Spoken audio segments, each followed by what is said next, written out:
Drive west from Denver today, up through the winding mountain roads where the air thins and the pines press close against the asphalt, and you'll find Central City clinging to the side of Gregory Gulch like a memory that refuses to fade completely. The Victorian buildings still stand, their ornate facades painted in cheerful colors that feel almost defiant against the gray rock and endless sky.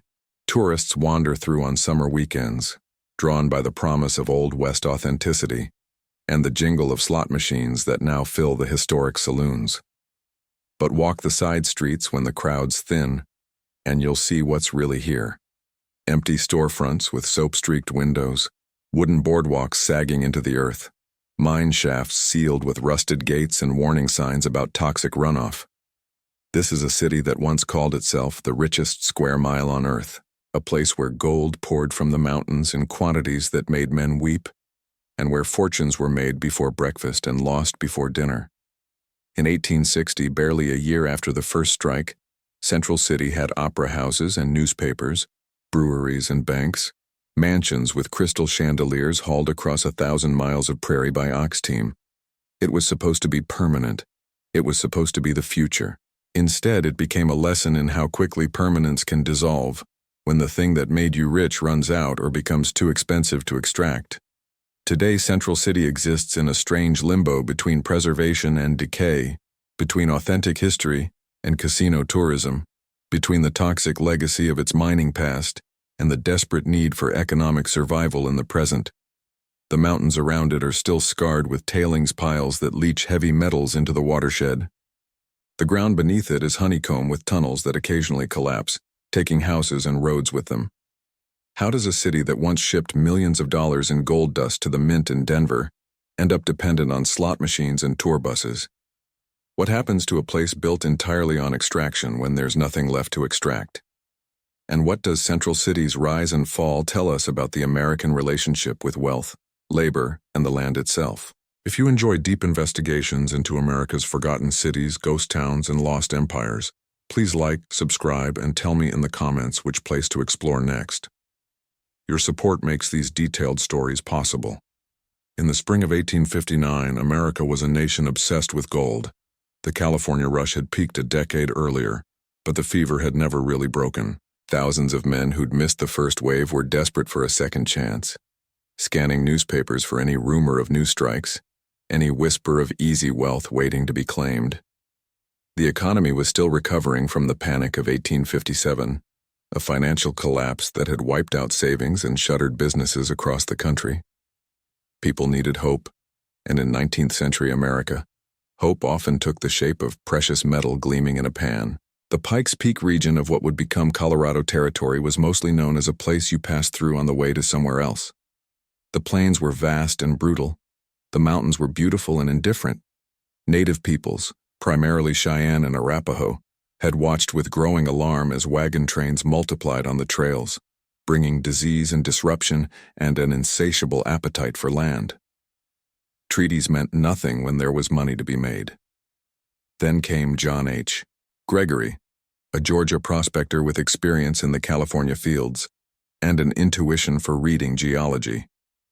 In May 1859, Gregory followed a tributary of Clear Creek up into the mountains, panning as he went, finding colors but nothing substantial, until he reached a steep ravine that would later bear his name.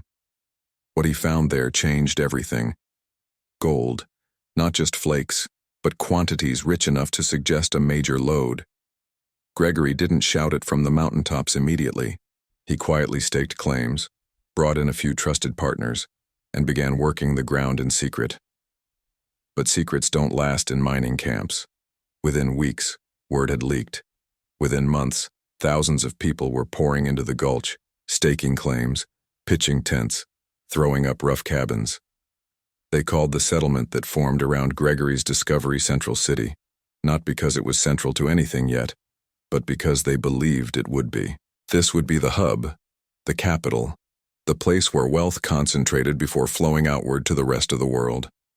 The early prospectors were driven by a peculiarly American dream, one that had been repeated in Pennsylvania coal country, California goldfields, and would be repeated again in Texas oil patches and Nevada silver districts. The dream was simple and brutal in its clarity. that through individual effort, through backbreaking labor and a little luck, a man could strike it rich and transform his entire life in a single afternoon. That class barriers could be dissolved by the right pan of dirt in the right stream. That America was different from the old countries because here, wealth wasn't inherited, it was earned. Of course, the reality was always more complicated. Most prospectors never struck it rich. Most went broke or barely scraped by, spending their days knee-deep in freezing water, their hands cracked and bleeding, their backs bent, their lungs filling with mountain air that was beautiful but offered no mercy. But the dream persisted because occasionally, just often enough, someone actually hit a rich vein, and that was all it took to keep thousands more coming. By 1860, Central City had transformed from a collection of tents and shanties into something that resembled a real town. But building a city at 500 feet, on the steep sides of a narrow gulch, far from existing supply lines and infrastructure, required a level of labor that's difficult to comprehend from our comfortable present. Every brick, every timber, every pane of glass, every nail had to be hauled up from Denver or freighted in from the Missouri River towns, traveling hundreds of miles over roads that were little more than ruts through grass or mud depending on the season. The construction crews worked in conditions that would be illegal today. They blasted into the mountainside to create level ground for buildings, inhaling rock dust that would eventually kill many of them with silicosis. They worked through winters that could drop to 20 below zero, through summers where the thin air offered no protection from the intense solar radiation at altitude. Timber came from the surrounding forests, clear-cut with handsaws and axes, leaving scars on the landscape that are still visible today. Local pine was cheap and plentiful, but it was also soft and prone to rot and fire. The town would burn multiple times in its first decades. The mine shafts themselves were monuments to desperate, dangerous labor. Hard rock mining in the 1860s meant drilling holes by hand with steel bits and hammers, loading them with black powder, lighting fuses and running, then going back in through the choking smoke to muck out the blasted ore. Shafts went down hundreds of feet into the mountain with minimal ventilation and no safety regulations. Cave-ins were common. So were accidents with explosives. So was death from bad air, from falls, from being crushed by equipment or ore carts. The workforce that built and operated Central City's mines was diverse in a way that often gets erased from popular memory of the Old West. There were Americans from the eastern states, certainly, farm boys and failed merchants and veterans of earlier gold rushes. But there were also Cornish miners from England, men who'd grown up in the tin and copper districts and knew hard rock mining in their bones. There were Irish immigrants, German immigrants, Chinese laborers who'd come for the railroads and stayed for the mines. There were Mexican miners from Sonora who'd been working precious metals for generations. They worked side by side in the shafts, though they lived in segregated boarding houses and were paid different wages for the same work. By 1863, Central City had a population approaching 15 million people, making it briefly larger than Denver. The main street, Eureka Street, was lined with brick buildings 3 and 4 stories tall, a remarkable feat at that altitude. There was the Teller House, a hotel so luxurious that President Grant would later visit, walking on a path of silver bricks laid in his honor.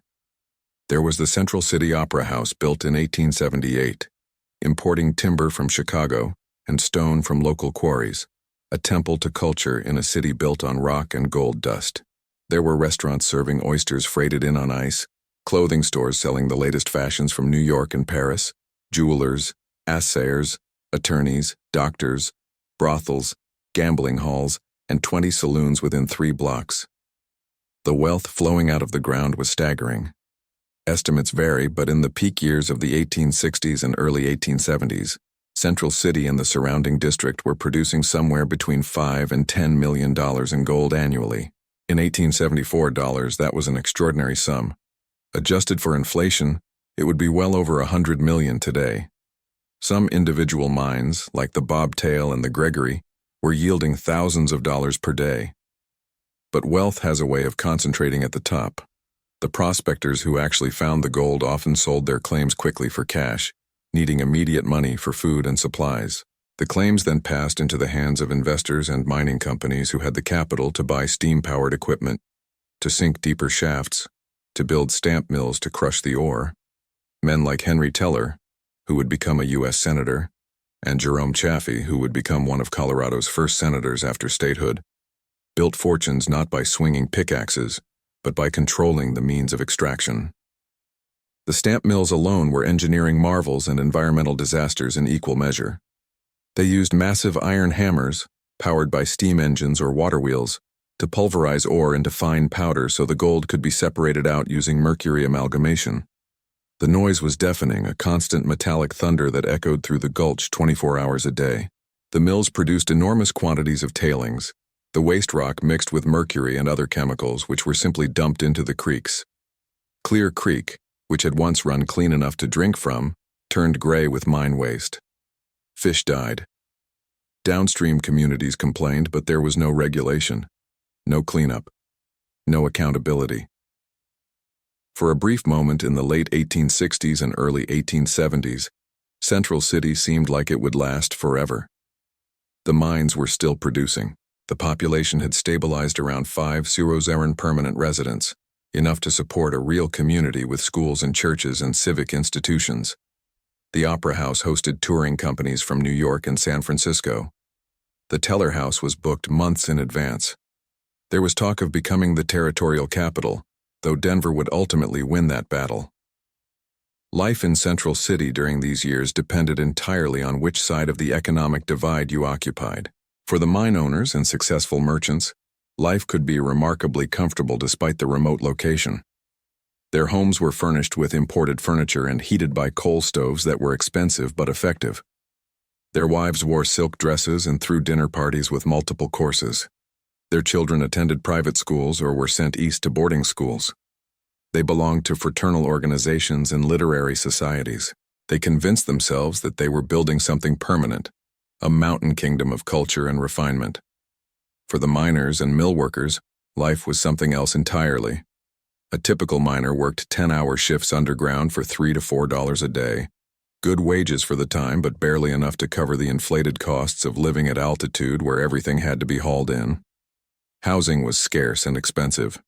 Many workers lived in boarding houses where they slept in shifts, 8 men to a room, sharing beds that were never cold because someone was always in them. The food was heavy and monotonous. Beans, bacon, bread, coffee. Fresh vegetables were a rare luxury. Scurvy was common. The work underground was not just difficult but psychologically wearing. Miners spent most of their waking hours in near darkness breathing bad air, listening to the groan and crack of the mountain around them, never entirely certain that the ceiling wouldn't collapse, or the shaft wouldn't flood, or the powder wouldn't explode prematurely. The pay was steady, which was more than could be said for prospecting, but there was no path upward. You could work in the mines for 30 years and retire with nothing but silicosis and broken joints. The Chinese community, segregated on the edge of town, faced additional hardships. They were barred from owning claims themselves and relegated to reworking tailings and waste piles, extracting whatever traces of gold remained after the primary processing. They were paid less than white workers and subjected to regular harassment and occasional violence. In 1874, there were anti-Chinese riots in Denver that nearly spread to Central City, prevented only by mine owners who valued the cheap labor too much to let mobs drive it away. Women in Central City occupied a narrow range of roles. Some were miners' wives, trying to make homes in impossible conditions, raising children at altitude where infant mortality was high and winters were brutal. Some ran boarding houses or worked as cooks and laundresses, backbreaking labor that was just as essential to the town's function as mining, but compensated with a fraction of the dignity. Some worked in the brothels and cribs along Myers Avenue, selling what the market demanded in a town where men outnumbered women 10 to 1. The respectable ladies of the town pretended the brothels didn't exist, though everyone knew where they were and who profited from them. But beneath the prosperity and the pretense of permanence, there were warning signs for anyone who cared to look. The easy gold was gone. The surface deposits that prospectors could work with simple pans and sluices had been exhausted within the first few years. What remained required deep mining, heavy equipment, significant capital investment. The mines were going deeper and deeper, following veins that grew thinner and more erratic as they descended. The costs of extraction were rising while the quality of the ore was declining. There was also the problem of monopolization. By the early 1870s, a handful of large mining companies controlled most of the productive claims. Small operators were being squeezed out. The dream of the independent prospector striking it rich had mostly evaporated, replaced by the reality of wage labor in corporate mines. The town that had been built on individual opportunity was becoming a company town, though few wanted to acknowledge it. The collapse, when it came, was not a single catastrophic event, but a slow bleeding out over years and then decades. In 1873, the entire American economy plunged into a depression that would last for 6 years. Banks failed, railroads went bankrupt. The price of gold remained stable because it was the basis of the currency, but investment capital dried up. Mine owners in Central City found it suddenly difficult to raise money for new equipment or deeper shafts. Some operations shut down temporarily, waiting for conditions to improve. Some never reopened. But the real killer was geology. The gold veins in Central City were rich but irregular. They would run thick and productive for hundreds of feet, and then pinch out to nothing, or split into thin stringers that weren't economical to follow. By the mid-1870s, many of the major mines were hitting these pinch points simultaneously.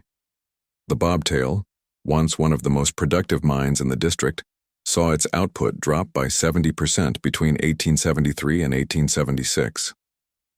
The Gregory Mine, the original discovery that had started everything, was becoming increasingly expensive to operate as it went deeper, and the ore quality declined. There was also competition from newer, richer mining districts. Silver was discovered in Leadville in 1877, touching off a rush that made Central City's original boom look modest. Prospectors and investors who might have put money into Central City mines went to Leadville instead. Then came Cripple Creek in the 1890s, another major gold district that produced with less effort and expense than the exhausted mines around Central City. The technological evolution of mining also worked against Central City. The cyanide process, developed in the 1880s and 1890s, allowed for the profitable extraction of gold from low-grade ores that would have been worthless with earlier methods. But this process required large-scale operations and significant capital investment. It favored new districts with abundant low-grade ore over old districts like Central City, where the high-grade stuff was gone and what remained was trapped in difficult, expensive rock. The human cost of the decline was immediate and devastating. Miners who'd spent 20 years working the same shaft suddenly found themselves out of work.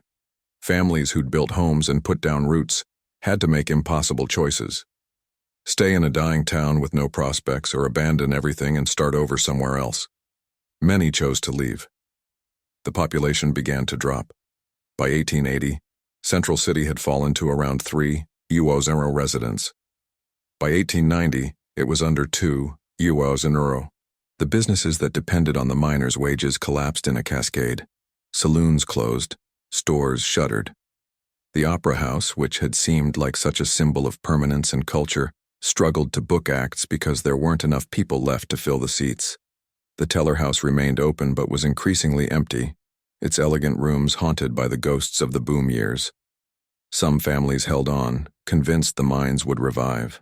There were occasional spurts of renewed activity when someone struck a pocket of good ore, or when new investment briefly flowed in. But these were temporary reprieves, not reversals. The fundamental problem remained. The economical gold was gone, and what remained wasn't worth the cost of extraction given the technology and prices of the time. The environmental damage, meanwhile, was permanent. The streams ran perpetually gray with tailings. The mountainsides were stripped of timber, leaving them vulnerable to erosion and avalanches.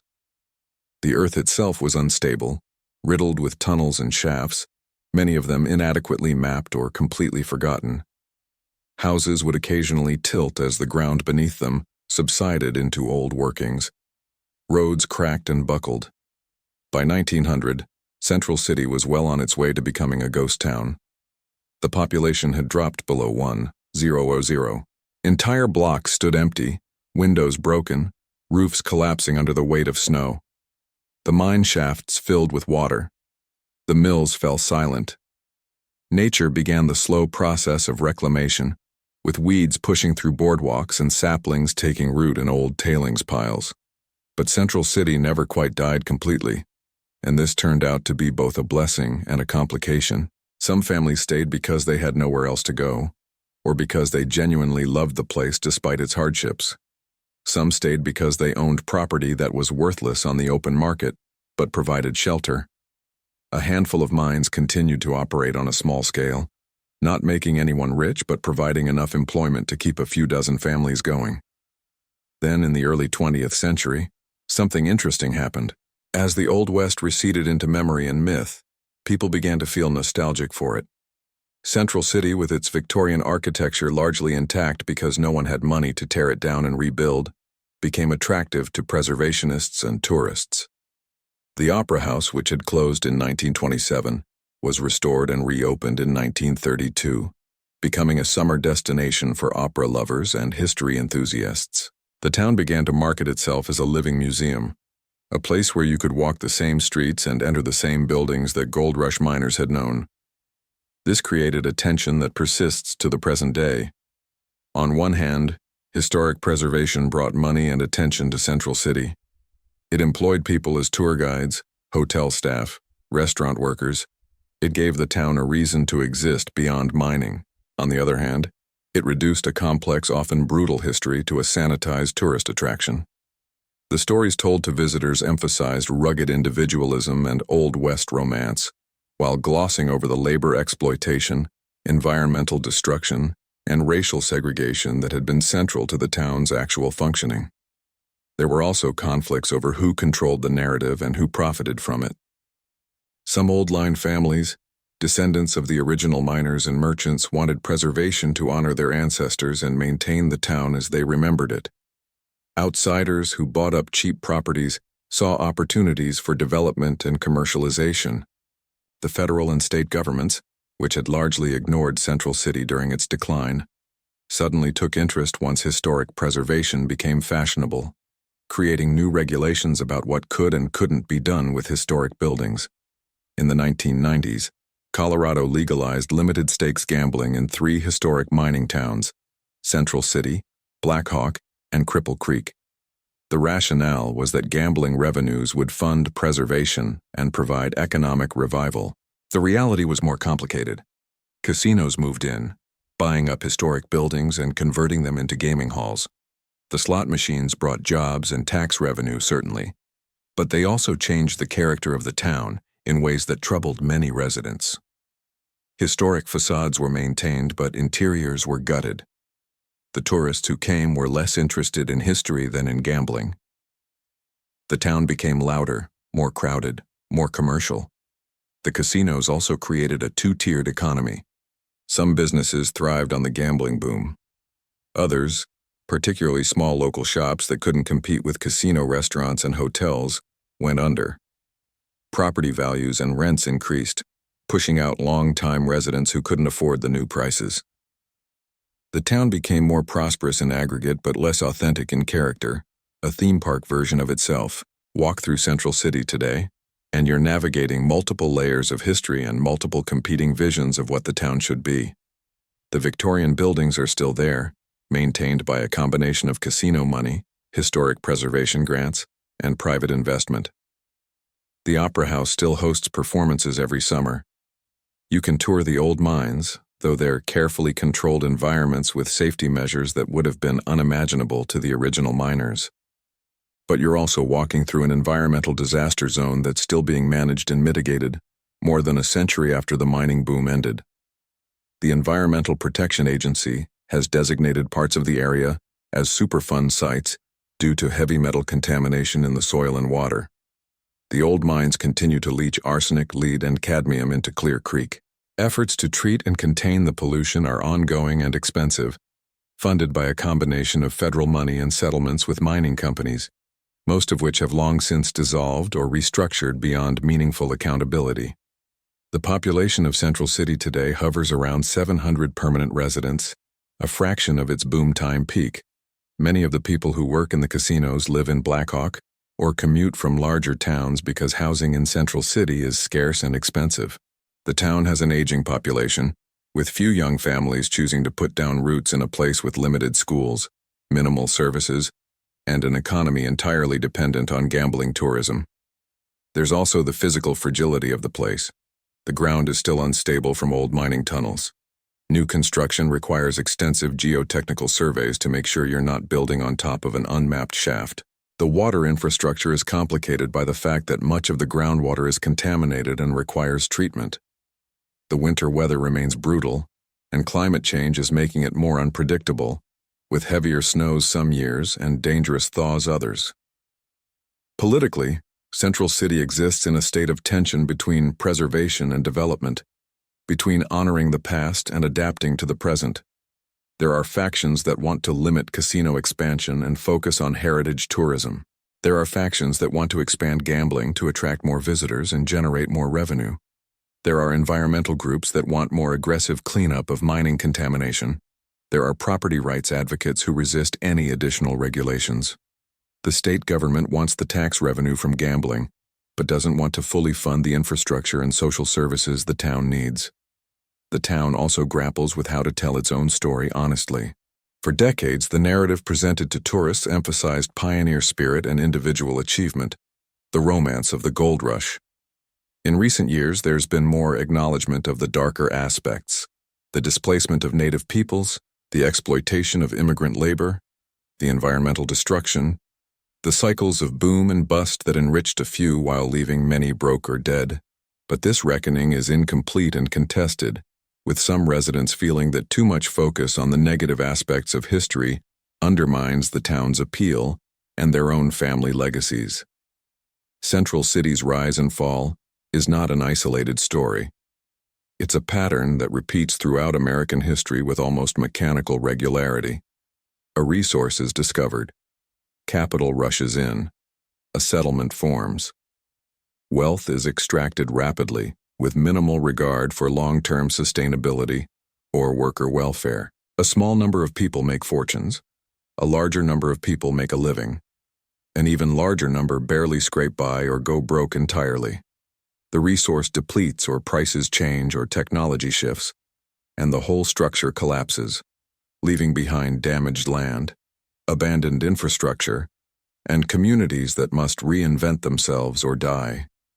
You can see this pattern in Pennsylvania coal towns where the anthracite ran out, in Michigan copper districts where the rich veins were exhausted, in Texas oil boom towns that exploded and then withered when the wells ran dry, in Silicon Valley, which is experiencing its own boom-bust cycles, though with stock options instead of gold dust.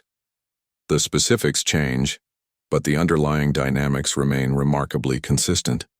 What Central City reveals is America's complicated relationship with extraction and permanence. We are a nation built on the exploitation of natural resources, on the belief that the land exists to be used for human prosperity. This belief has generated extraordinary wealth and enabled extraordinary achievements. It has also left behind extraordinary damage: poisoned rivers, gutted mountains, communities that flourish for a generation and then collapse when the resource is gone. Central City also reveals something about how we value labor. The miners who actually dug the gold out of the ground, who risked their lives daily in the shafts, who breathed the bad air and suffered the accidents and developed the chronic diseases, were essential to the town's existence. Without them, Central City would have been nothing. Yet they were the first to suffer when the economy turned, and their contributions have been largely erased from the sanitized historical narrative that tourists consume today. The Chinese workers who reworked the tailings are barely mentioned. The women who kept the boarding houses and raised the children under impossible conditions are footnotes. Meanwhile, the mine owners and investors, many of whom never set foot in a shaft, who risked capital but not their bodies, who made their fortunes and then moved on to the next opportunity, are remembered as the great men of the era. Henry Teller has a county named after him. The Teller House is a landmark. This is not unique to Central City. It's how America has always told its stories, emphasizing the captains of industry while minimizing the laborers who made their fortunes possible. There's also something here about American optimism and its dark side. The people who built Central City genuinely believed they were creating something permanent. They built opera houses and banks and schools with the expectation that generations would use them. This optimism drove incredible feats of engineering and construction. But it also blinded people to warning signs and made them vulnerable to collapse. When you believe success is permanent, you don't plan for failure. You don't save for hard times. You don't diversify your economy. You double down on the thing that made you rich, even as the evidence accumulates that it won't last. Different people will draw different lessons from Central City. For some, it's a story of entrepreneurial spirit and American ingenuity, of people who took risks and built something remarkable in a hostile environment. For others, it's a story of exploitation and environmental destruction, of an economic system that concentrates wealth upward while externalizing costs onto workers and the land. For still others, it's simply a cautionary tale about the dangers of boom-bust economics and the importance of economic diversification. All these readings contain truth. Central City was built by remarkable human effort. It was also built on the backs of underpaid, overworked laborers. It generated real wealth. It also left behind toxic waste and social disruption. It represented the best of American ambition. It represented the worst of American capitalism. These things are not contradictory. They exist simultaneously, woven into the same historical fabric. What's clear is that Central City is not an exception or an anomaly.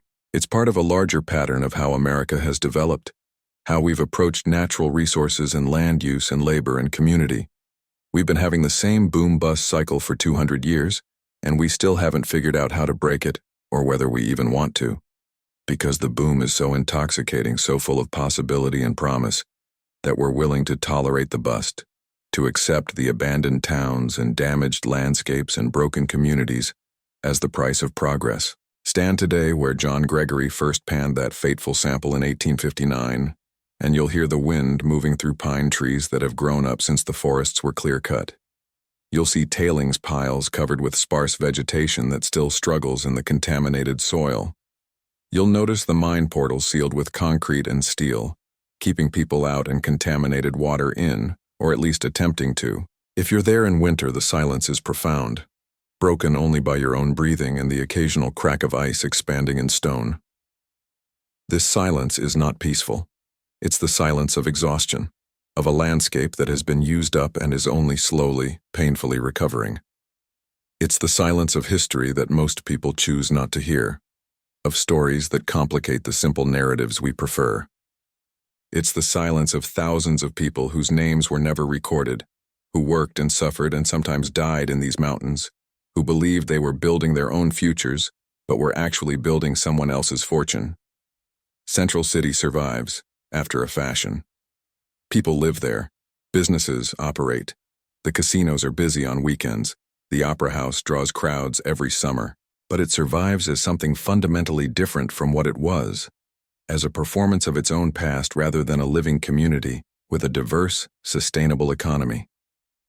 It survives by monetizing its own history, by allowing tourists to briefly imagine themselves in a simpler, more romantic time that never actually existed in the form they're imagining.